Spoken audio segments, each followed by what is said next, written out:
The gallery that held her dreams. Vivian Ashford stood before the massive canvas, studying every brushstroke with the intensity of a detective examining evidence. At 28, she had transformed the struggling Meridian Gallery into one of New York's most respected contemporary art spaces. Her tailored navy blazer and precise bun reflected the control she maintained over every aspect of her life. She had clawed her way up from an unpaid internship to director, proving herself to critics who doubted whether someone so young could handle such responsibility. This gallery was her sanctuary, her achievement, her identity. Before we begin, I kindly request that you please subscribe to my channel. Now, please share in the comments where you're watching from. Her assistant Rebecca rushed in, tablet clutched to her chest. Vivian, your mother is calling again. 5th time this morning. Tell her I'm with a client. Vivian replied without turning from the painting. She said it's urgent. Family matter. The words sent ice through Vivian's veins. In the Ashford family, urgent family matters never meant good news. They meant obligations, expectations, and the suffocating weight of tradition. She took the call in her private office, surrounded by catalogues and acquisition proposals. Vivian, darling, we need you home tonight. Your father and I have wonderful news. Wonderful news in her mother's vocabulary, usually translated to something Vivian would hate. But years of social training kept her voice pleasant. I have a donor dinner tonight. Mother, cancel it. This cannot wait. 3 hours later, Vivian pulled her sleek sedan through the gates of the Ashford estate in Connecticut.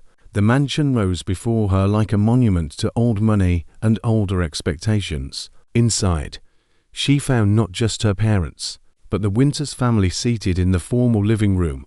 They belonged there. The man who smiled through everything. Julian Winters had perfected the art of looking engaged, while being completely detached. At 30, he had built a reputation on Wall Street for ruthless efficiency and ice-cold negotiation tactics. His younger brother Owen called it the Robot Act. Julian called it survival. Sitting in the Ashford mansion, he maintained his expression of polite interest while internally calculating exit strategies. He had known this was coming. His father, Richard Winters, had been hinting for months about merging with the Ashfords. Their investment firm and the Ashford financial empire together would create an unstoppable force. Julian understood business. What he hadn't understood until his father pulled him aside last week was the price, an arranged marriage. Julian had said flatly, "This is the 21st century, not a historical drama." "This is business," Richard replied. "The Ashfords want assurances our families are truly united. A marriage solves that." Now, watching Vivian walk into the room, Julian saw the exact moment she realized what was happening. Her green eyes widened, then narrowed with fury barely contained beneath her composed surface. She was beautiful in a severe way, all sharp angles and sharper intelligence. He had met her twice before at charity functions. Both times she had looked through him. He was furniture. When everything shattered, "We are pleased to announce," Vivian's father Gregory began, his voice carrying the authority of someone who had never been disobeyed. "The engagement of our daughter Vivian to Julian Winters. The wedding will take place in 3 months. Vivian's coffee cup paused halfway to her lips. "Excuse me, it's a perfect match," her mother Catherine added warmly. "Both families united. Both of you accomplished professionals. The wedding will be at the club, of course. Did anyone consider asking me?" Vivian's voice cut through the room like a blade. "Vivian, don't be dramatic," Gregory said. "This benefits everyone. The merger will secure both companies. Your position at the gallery will be enhanced by the Winters family connections. Julian is intelligent, successful, and from an excellent family. What more could you want? My own choice would be nice." She turned to Julian, who sat watching with that infuriating calm expression. "Did you know about this?" 2 weeks ago, Julian replied evenly. "And you said nothing. Just let me walk into this ambush. Would advance warning have changed anything?" His dark blue eyes met hers steadily. "Our families made this decision. Fighting it only delays the inevitable. How pragmatic of you." The contempt in her voice was sharp enough to cut. "Tell me, Do you have any actual feelings about marrying a complete stranger? Or is everything reduced to cost-benefit analysis in that calculator you call a brain? Something flickered behind his controlled expression. I have feelings. I simply don't indulge them when they conflict with reality. Reality, Vivian repeated bitterly. She stood abruptly. Reality is that I have built my career, my reputation, my entire life on my own terms. And now you want me to throw that away to play dress-up in some arranged marriage farce. No one is asking you to give up your career, Catherine said. Julian's family fully supports your work at the gallery. How generous. They support my little hobby. Vivian's hands trembled slightly as she set down her cup. I need air. She walked out onto the terrace, the cool evening breeze doing nothing to calm the rage burning through her chest. Behind her, she heard her father making apologies, heard Julian's calm voice smoothing everything over. Of course he was calm. Men like him were always calm when they got exactly what they wanted. The confrontation that changed nothing. Julian found her 20 minutes later, standing at the edge of the terrace where manicured gardens gave way to darkness. He approached slowly, like someone approaching a wounded animal. I'm not sorry I didn't tell you, he said quietly. She spun to face him. Of course you're not. Why would you be? This works perfectly for you. You get a socially acceptable marriage, your family gets their merger, and you can continue your life exactly as before. You think I want this? For the first time, real emotion crept into his voice. You think I enjoy having my entire future planned by other people? You certainly don't seem bothered by it. What would that accomplish? Julian stepped closer. Rage doesn't change reality, Vivian. I learned that early. My father has been grooming me for this my entire life. Every decision, every relationship, every plan has been temporary because eventually I would need to do my duty. At least you got 28 years of freedom. I never had that illusion. Something in his words pierced through her anger. She studied his face, really looked at it, and saw something she had missed before. Behind the calm facade was resignation, so deep it had become part of his foundation. That's sad, she said quietly. Maybe, but it's practical. He leaned against the terrace railing. Look, I understand you're angry. You have every right to be. But fighting this will only hurt us both. Our families won't back down. They'll make our lives miserable until we comply. I'm offering you a compromise. What kind of compromise? We get married. We maintain separate lives as much as possible. You keep your gallery, I keep my work. We show up together when required and otherwise leave each other alone. After a few years, if you want out, we can arrange a quiet divorce, a business arrangement. Exactly. No expectations beyond appearance. Vivian wanted to throw his offer back in his face, wanted to fight and scream and refuse. But as she looked at him, at the careful way he held himself, at the life he described that sounded empty despite all its privilege, she felt something shift. I don't like you, she said finally. I don't require you to like me. I only require you to show up. And what do you get out of this? Really? Julian was quiet for a long moment. Peace. No more arguments with my father. No more pressure. And honestly, he met her eyes. You're intelligent, accomplished, and you challenge me in ways no one else does. If I have to marry someone, I would rather it be someone I can respect. It wasn't romantic. It wasn't even particularly kind, but it was honest in a way that surprised her. 3 months. She asked, apparently, that's all the time. We need to plan the social event of the season. I hate this. I know. Something like sympathy crossed his face. But maybe we can make it bearable. As they stood there in the darkness, to people trapped by circumstances beyond their control, neither realized that bearable was just the beginning. The apartment that echoed the penthouse overlooked Central Park, all floor-to-ceiling windows and minimalist furniture that looked expensive because it was. Wedding gifts from both families had filled the space with crystal vases, designer cookware, and art pieces neither Vivian nor Julian had chosen. Moving day felt more like staging a showroom than creating a home. Your suite is on the east side, Julian said, carrying in her boxes with efficient precision. Mine is west. The living areas are shared, obviously, but I'm rarely home before 8 most evenings. I work late too, Vivian replied, setting down a box of books. The gallery stays open until 7 on weeknights, and I usually stay to work on acquisitions. Perfect. We'll barely see each other. The wedding had been 3 days ago, a lavish affair at the country club with 400 guests who congratulated them, while Vivian smiled until her face hurt. Julian had been the perfect groom, attentive without being possessive, saying his vows in that calm, measured voice that revealed nothing. Their first kiss as husband and wife had been brief, professional, like sealing a contract. Now they moved through the apartment like dancers who had never practiced together, constantly adjusting to avoid collision. Vivian unpacked her clothes in the walk-in closet that was larger than her first apartment. Julian assembled furniture in his home office with the same focused intensity he probably applied to financial reports.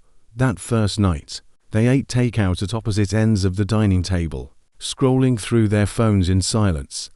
"This is depressing," Vivian said finally. Julian looked up. "You want to talk?" "God, no. I just mean this whole situation is depressing. We're two intelligent people living like awkward roommates.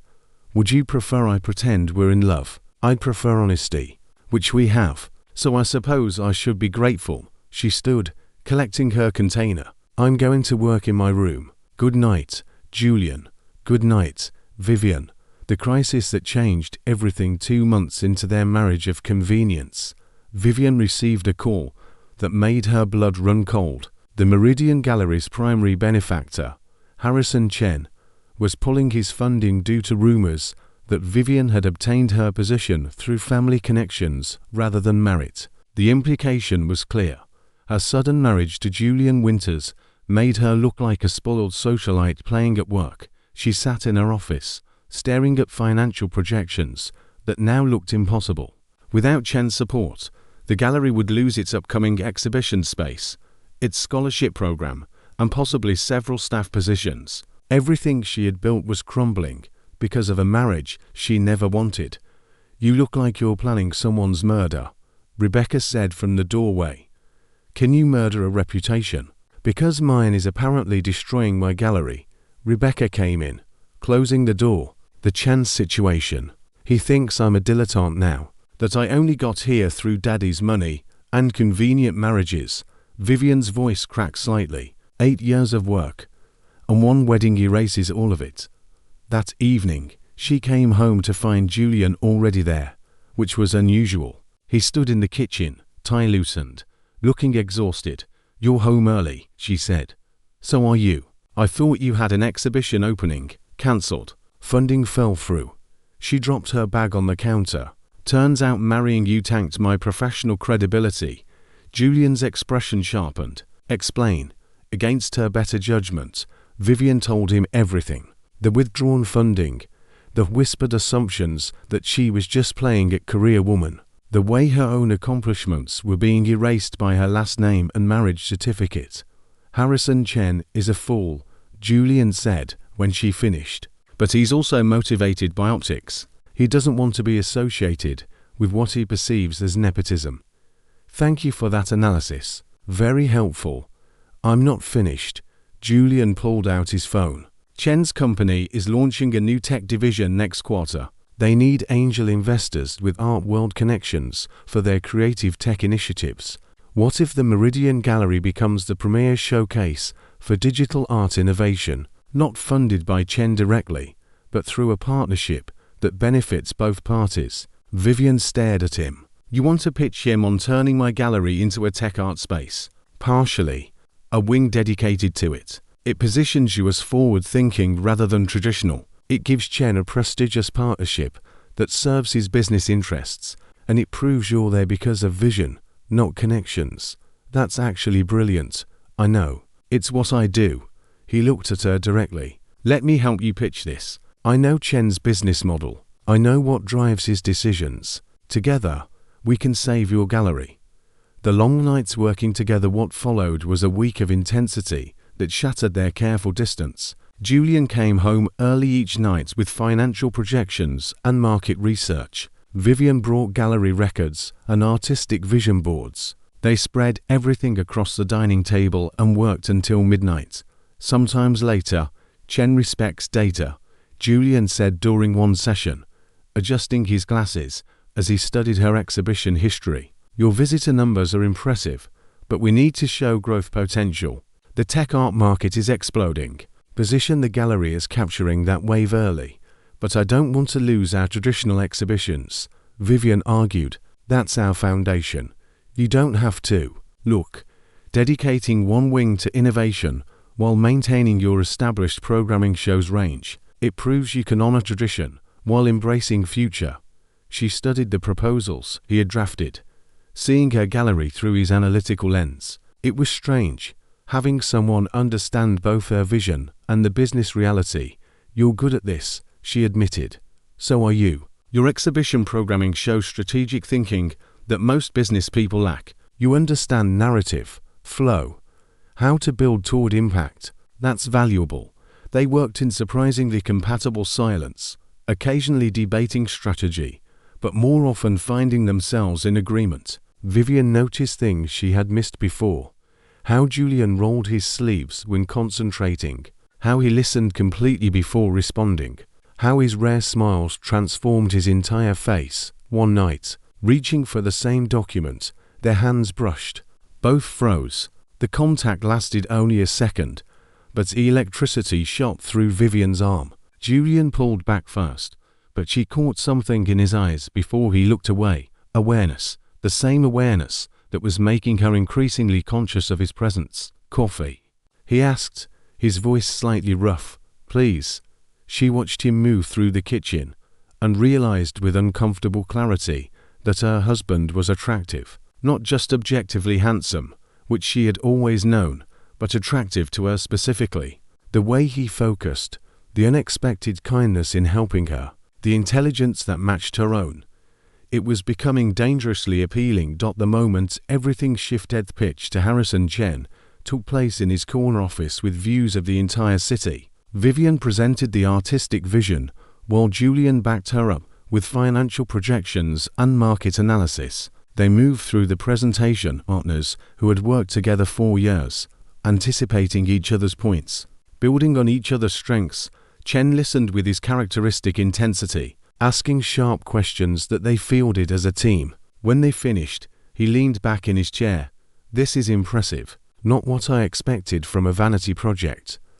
The Meridian Gallery has never been a vanity project, Vivian said firmly. My family name opened some doors initially, but I've kept them open with results. This partnership would benefit us both, but only if you recognize that I'm here, because I've earned it. Chen studied her, then nodded slowly. Fair enough. You have your funding, Miss Ashford. Excuse me, Mrs. Winters. Vivian works fine, she said.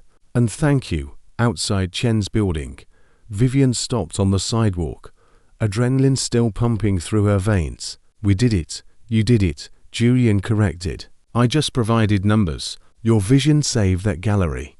Our vision. You created the framework that made it possible. She turned to him, really seeing him. Why did you help me? This wasn't part of our arrangement. Julian was quiet for a moment. Because watching you talk about art, seeing how much the gallery means to you, I realized something. You care about your work the way I wish I cared about mine. That's rare. It deserves protection. The honesty in his voice caught her off guard. You don't care about your work. I'm good at it. That's not the same thing. He started walking toward where his driver waited. My father shaped me into the perfect investment banker. I execute his vision brilliantly, but it's his dream, not mine. Watching you fight for your dream made me realize I don't have one anymore. What would you do? Vivian asked, falling into step beside him. If you could choose anything, I don't know. Maybe that's worse than being forced into something. At least you know what you want. They stopped at the car, facing each other.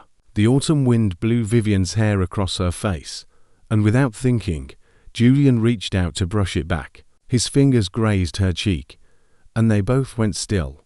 Thank you, Vivian said softly, for helping me, for seeing me as more than just an obligation. You've never been just an obligation. His hand was still near her face, not quite touching, but close enough that she could feel the warmth. "You're the most interesting person I know, Vivian. Even when you're angry with me," her heart hammered. "I'm not angry with you anymore. No. I think I've been angry at the situation, and you were convenient to blame. But you've been more of a partner than I expected." The word hung between them, heavy with meaning beyond business. "We should celebrate," Julian said, his voice lower. "Dinner somewhere that isn't takeout eaten in silence. Are you asking me on a date? Would that be weird? Dating my own wife?" Vivian laughed, surprised by genuine amusement. "Everything about this is weird. We might as well add weird dates to the list." The evening that broke through walls, Julian took her to a small Italian restaurant in Brooklyn, the kind of place with checkered tablecloths and family recipes passed down through generations. It was nothing like the expensive establishments they had attended for their formal wedding obligations. "How did you find this place?" Vivian asked, charmed despite herself. "I used to come here in college, before my father decided every meal should be a networking opportunity. He ordered wine in flawless Italian, and Vivian found herself relaxing in ways she hadn't in months. They talked about everything except their families and the marriage arrangement. Julian told her about his college years studying architecture before being pressured into finance. Vivian shared stories about her early gallery disasters, including accidentally destroying a sculpture during installation. "You're different when you're not being the perfect winter's air," she observed. "So are you. The fierce gallery director is intimidating. This version of you is easier to talk to." "I could say the same. Robot Julian is exhausting. This one is almost human," he smiled. That rare genuine expression that transformed his careful features. "Robot Julian keeps me safe." Safe from what? Disappointment, vulnerability, all the messy human things that get in the way of duty. Vivian understood completely. She had built her own armor against expectations and judgment. Sitting here, watching Julian without his mask, she realized they were more alike than she had wanted to admit. The wine flowed, and conversation came easier. They debated art versus commerce, shared book recommendations, discovered a mutual addiction to terrible reality TV that neither admitted to their families. Somewhere between the pasta and dessert, Vivian realized she was enjoying herself, actually genuinely enjoying time with her husband. Walking back to the car, Julian's hand found hers. The contact felt natural, like they had been holding hands for years, instead of maintaining careful distance for months. "This was nice," Vivian said as they drove through the city. "We should do it again, like an actual married couple." "What a radical concept." He squeezed her hand gently. "Vivian, I know this started as an arrangement, but working with you this week, tonight, I keep thinking that maybe we could build something real from this false foundation. If you wanted to," her breath caught. "I might want to. That terrifies me." "Me too. But maybe that's a good thing." Back at the apartment, they stood in the hallway between their separate suites, neither quite ready to retreat to their corners. "Good night, Julian," Vivian said finally. He leaned down, pressing a soft kiss to her forehead. "Good night, Vivian."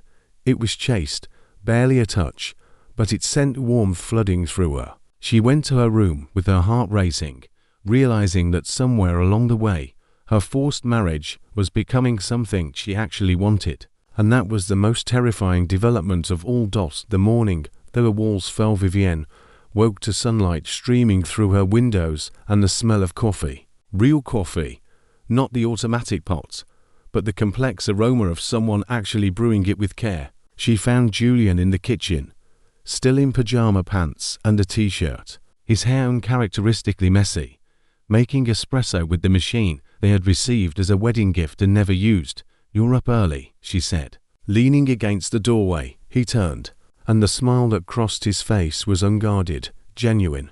"Couldn't sleep. Kept thinking about last night. Good thoughts or regret thoughts? Terrifying thoughts." He poured her a cup, remembering exactly how she took it. The kind where you realize you're standing at the edge of something that could either be wonderful or disastrous. Vivian accepted the coffee, their fingers brushing. That small contact sent the familiar electricity through her. I know the feeling. They stood there in the morning light, the city waking up around them, and something fundamental had shifted. The careful politeness was gone, replaced by something more honest and infinitely more dangerous. Julian's phone buzzed, shattering the moment. He glanced at it, and his expression darkened. My father. There's an emergency board meeting. Something about irregularities in the merger accounts. What kind of irregularities? The kind that could unravel everything. He set down his cup. I need to go. But Vivian, whatever happens today, last night was real. It's real. Remember that? She watched him disappear into his room to change, and cold dread settled in her stomach. In their world, emergency board meetings rarely meant anything good. The scandal that united them began. The news had broken. Someone within the Winters company had been embezzling funds, using the Ashford merger as cover for moving money between accounts. The scandal was splashed across every financial news site, and both families were implicated. Vivian's phone rang constantly. Her father, furious. Her mother, panicked about social implications. Rebecca, worried about how this affected the gallery. Vivian ignored them all and went straight to the Winters building. She found Julian in a conference room surrounded by lawyers and accountants, his tie loosened, exhaustion written across his face. When he saw her, something flickered in his eyes, relief mixed with concern. You shouldn't be here, he said quietly when she pulled him aside. Where else would I be? We're partners, remember. This could destroy both our families. Your gallery could lose everything if donors think the Ashford money is tainted. Then we fight it together. She met his gaze steadily. You helped save my gallery. I'm not abandoning you when your family needs help. Julian studied her face, and what she saw in his expression made her breath catch. Gratitude, certainly, but something deeper, something that looked dangerously like love.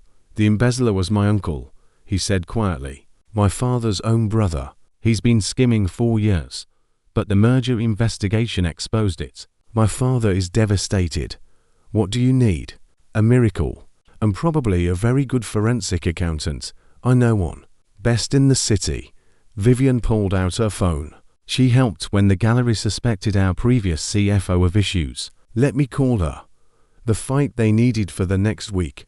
Vivian and Julian worked 18-hour days, untangling the financial mess. Her forensic accountant friend, Patricia Hayes, was brilliant at following money trails. Together they documented every transaction, building a case that isolated the uncle's actions from the legitimate merger business. They worked from home, converting the dining room back into their war room.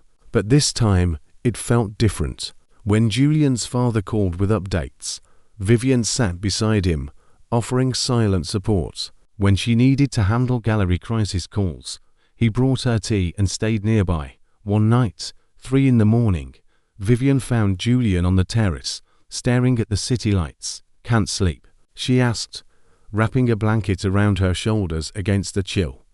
Keep thinking about how this could have been prevented. All the signs were there. My father was so focused on the merger, on securing the family legacy, that he missed his own brother's betrayal. That's not your fault, isn't it? I've spent my whole life being the dutiful son, following orders, never questioning. Maybe if I had pushed back more, paid attention to things beyond my assigned tasks. Julian, stop. Vivian moved closer. You can't blame yourself for someone else's crimes. Your uncle made choices. He betrayed trust. That's on him, not you. My father is talking about stepping down. He says he failed the family. He made mistakes. But you're helping fix them. That's what matters now. Julian turned to her, and in the dim light, she saw vulnerability she had never witnessed before. I don't know how to do this without orders to follow. All my life, someone else made the plans. Now I have to lead, and I'm terrified I'll fail. You won't fail. How do you know? Because you care, not just about duty or legacy, but about people. I've watched you this week, Julian. You protected employees who had nothing to do with this. You were honest with investors even when lies would have been easier. That's leadership. He reached for her hand, pulling her close. I couldn't do this without you. Yes, you could. But you don't have to. That's what marriage is supposed to be, right? Partnership through the terrible things, not just the convenient ones. When did you get so wise about marriage? His voice held a hint of his old teasing tone. When I stopped fighting it and started paying attention to my husband. She looked up at him. The real one, not the robot version. Julian's hand came up to cup her face. Vivian, I need to tell you something. And I need you to know it's not because of stress or gratitude or circumstance. It's just true. Her heart hammered. Tell me. I'm falling in love with you. Maybe I have been since that first dinner when you stepped on my foot during our dance. Definitely since you helped me with the Chan pitch.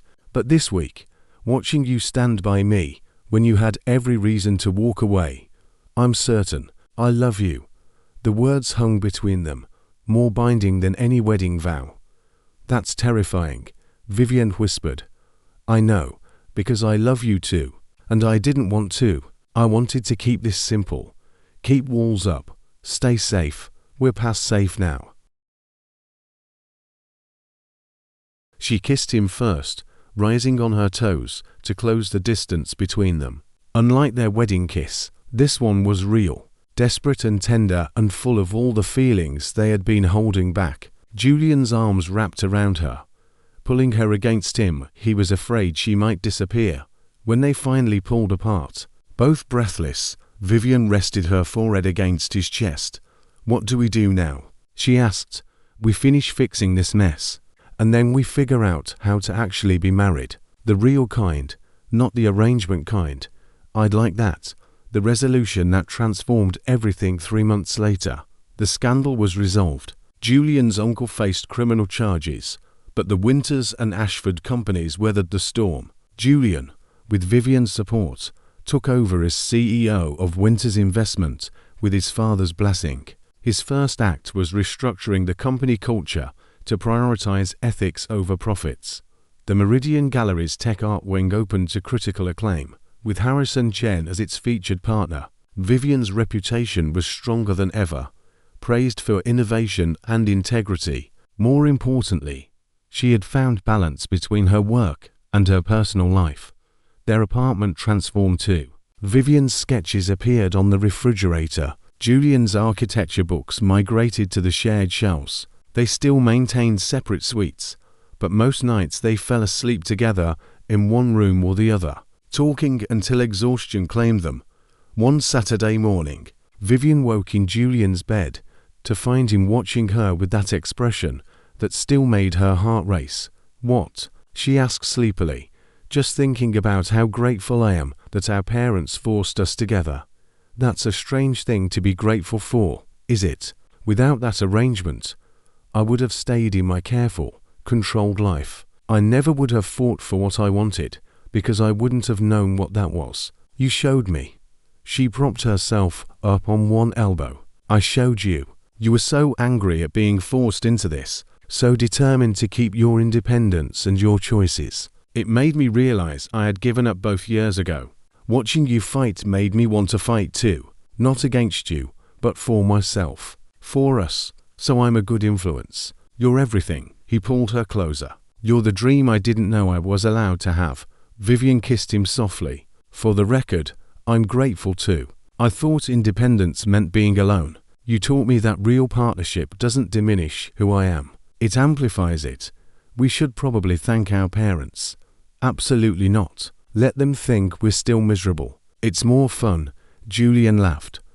That full genuine sound she had learned to love. Deal. Publicly miserable. Privately blissfully happy.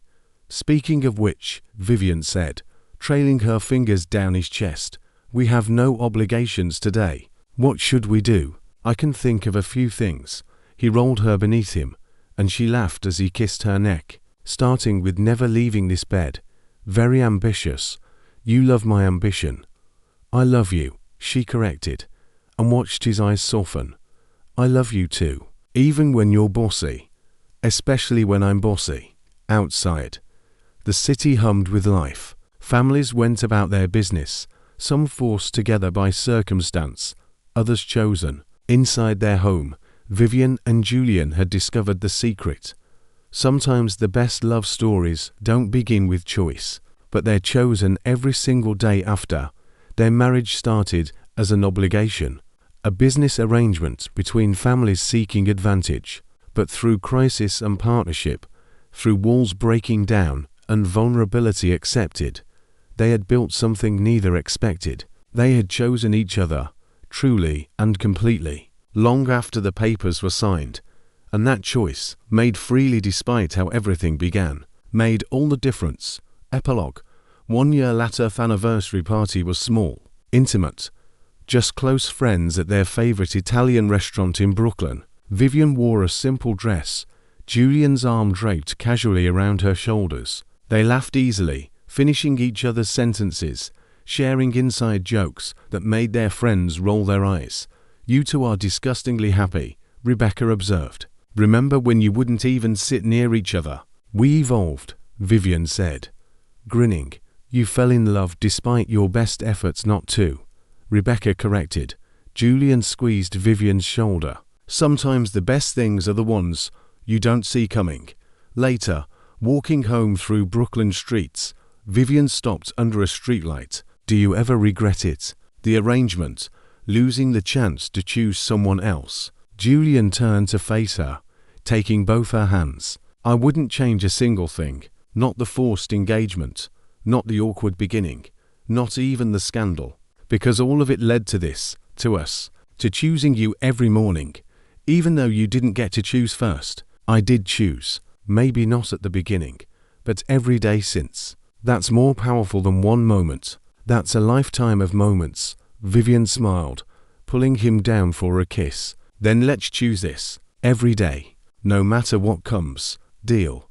And under the Brooklyn streetlights, two people who had been forced together by family obligation held each other, grateful for the circumstances that pushed them toward a love they never would have found on their own. Sometimes the best love stories aren't written, they're negotiated, argued, worked for, and chosen. And those are the ones that last forever.